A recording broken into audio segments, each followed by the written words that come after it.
Amis du jour, chalutations.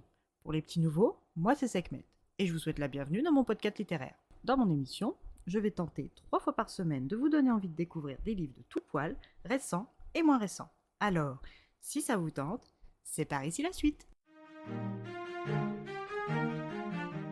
Aujourd'hui, je vais vous présenter Le Rire des déesses de Ananda Devi, publié aux éditions Le Livre de Poche. Dans ce court roman, nous allons partir en Inde, dans les bas quartiers d'une ville à plusieurs jours de marche de Bénarès.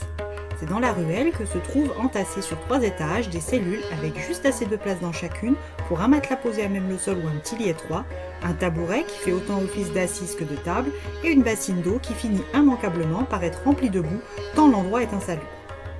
Ici, il n'y a que des femmes, toutes ou presque assises sur le seuil de leur cellule, parées de leurs tenues bariolées, de leurs paillettes, de leurs bijoux et de leurs fleurs fraîches ou artificielles. Toutes ces femmes ne peuvent cacher leur tristesse, même sous les couches épaisses de leur maquillage toxique ou derrière les sourires de façade. Dans la ruelle, il y a des flaques d'eau croupie qui ne s'évacuent jamais vraiment, de la mousse qui recouvre les murs et des ordures qui jonchent les coins un peu partout. C'est dans cette ruelle que Vina est venue se réfugier avec son nourrisson, il y a quelques années déjà, et s'est fait accepter par la maquerelle malgré son piteux état.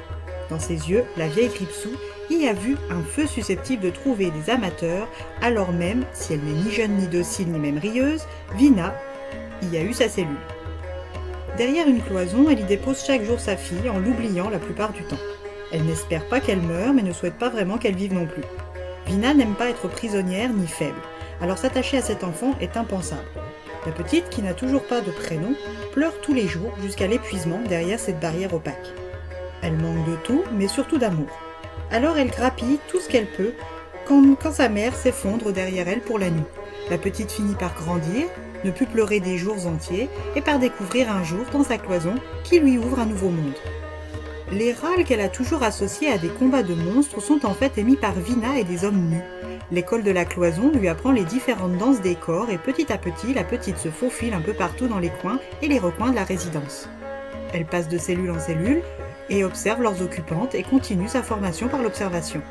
Ici, l'espoir n'est pas permis, mais beaucoup de ces femmes choisissent d'accueillir cette petite fourmi de l'ombre avec bienveillance et tendresse.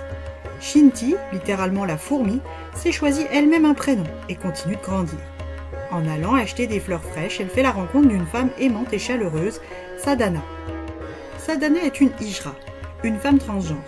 Cette communauté est tantôt respectée par peur de leur nature, invitée au mariage, aux cérémonies importantes pour chanter et danser afin d'attirer la bénédiction de la déesse, tantôt rejetée et maltraitée pour leur nature jugée hybride par les bien-pensants.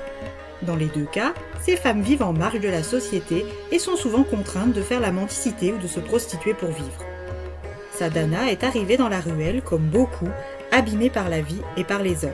Mais son origine et sa détermination lui ont permis d'être une hijra, danseuse, invitée aux cérémonies, non contrainte à la prostitution.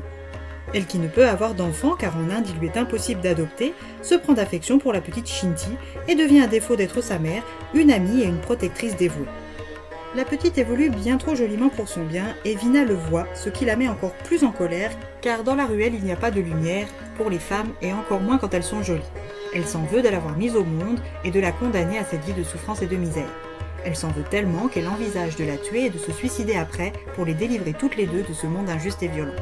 Son amant régulier, l'homme saint, un shvami, Shvina, s'est lui aussi rendu compte de la beauté de la petite Shinti, aux grandes dames de sa mère, et s'intéresse depuis de près à la petite. Il devient son oncle et la gâte pour le plus grand plaisir de la fillette de 10 ans, qui malgré son éducation ne voit pas vraiment le mal.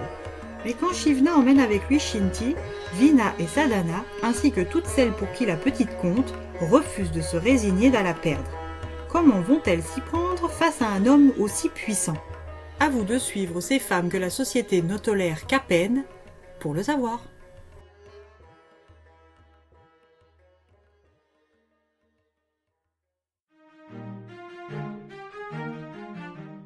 Un livre dur qui dépeint une réalité sordide, mais qui reste optimiste malgré tout. De nombreux trigger warnings sont à signaler pour cette lecture, comme le viol, les pensées pédophiles et la transphobie. Une lecture marquante qui peut heurter, alors attention à vous. Et bien voilà, j'en ai fini pour aujourd'hui. J'espère que cet épisode vous aura plu et vous aura donné des nouvelles idées de lecture. Si vous souhaitez découvrir d'autres petits bonbons littéraires tout droit sortis de ma bibliothèque, je vous retrouve le mardi 9 juin prochain pour un nouvel épisode. Et si d'ici là je vous manque de trop, vous connaissez le chemin sur Instagram, @leslectures de Sekhmet. Sur ce, chalut les amis, et à la prochaine!